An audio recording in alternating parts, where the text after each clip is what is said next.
อโทษที่ทำให้เหงา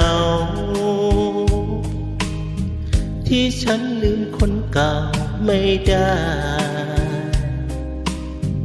ถึงจะพยายามยังไงอยากให้รัก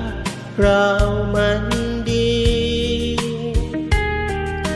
แม้เขาจากไปนานหลายปีผ่านลาโลกนี้แต่ก็ลืมไม่ได้สักทีจนเธอมาแทนที่คอยปลอบใจขอโทษที่รักฝังลึกแน่นผนึกกับเขาคนนั้นแม้เราจะอยู่ด้วยกัน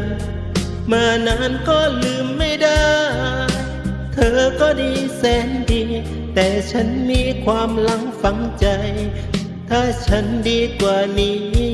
คงไม่ทำให้เขาจากไปอย่างนี้